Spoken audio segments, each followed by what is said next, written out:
up, everyone? We got a new package and we got some O-ring things for the insulators, as you call them, for the rear springs. So because what happens is you hear clanking sound and it's kind of annoying, kind of embarrassing. You got a pretty nice truck and then all of a sudden you just hear clanking when you hit bumps. But let's pull them out and see what they look like. And these are it. They are fat. Holy crap, they're thick. So here's the part number off Merchant. Rear spring insulator for everything. 10319. So let's pull them out and see what we can get them, or what they look like.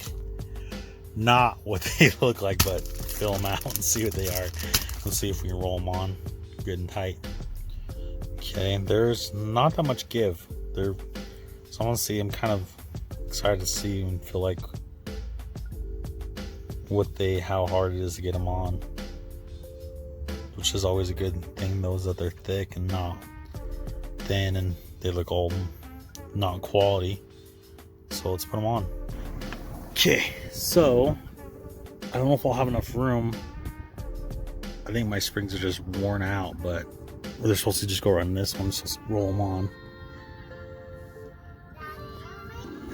So I don't know if I might have an issue. I might have to raise the truck up a little bit or something to get that up there. I have to get the jack out. Okay, so what happens too is that noise. It's just your springs just hitting each other, you know, and just making the clacking sound. So, and I'm not sure. This is gonna be pretty hard because there's not any give to this at all. So I don't know if I should heat them up or what. Let's put them on. But we'll get them on. Okay, so I got her on.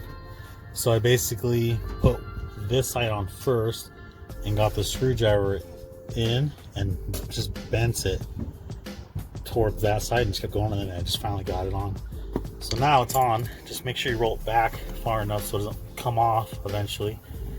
But it's not going anywhere right now. So it's on there pretty tight. I might maybe do something right here just so I know it stays on. Let's do them all like that. And so pretty much the best thing is just a flathead screwdriver, just to get some leverage and then shove it back for more. And that's all I did. Was I would hold one side.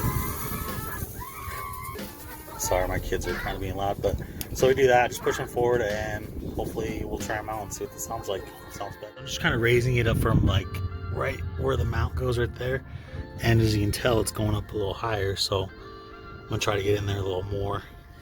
Go up a little higher and do one side at a time. So hopefully this is worth it, but it should. I don't think why it shouldn't. Okay, she's on.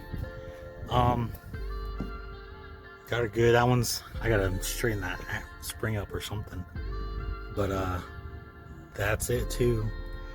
The hardest one was actually that one, just because my arms got super tired after doing all of them. The other ones, they're kind of, it's not that bad. It's just trying to get them on. First get them on, then once you get them on, you just roll them on. So it's not that bad, but it takes some time. It took me about 30-40 minutes to get these on. So I guess I'm telling in just a second. I'll let you know in a couple of days how it sounds. So this video might not be out for a couple of days. Okay, we're back.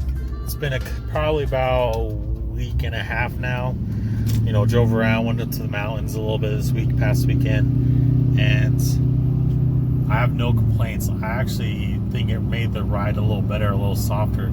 So those little things like cushion the bounce, and yeah, I don't know. I don't hear that much clanking, more from the front, just because it's cranked up and not the right way to do it. But once I get the money, we'll figure it out. I'll buy a 4-inch lift and lower it and stuff. So I have no complaints. It works out. That's only, I think it was like $42 after shipping and everything from Illinois to Idaho. So not that bad. It's definitely worth it for sure. But I'll try to find a link and I'll put it down below where to get it. So stay tuned for more.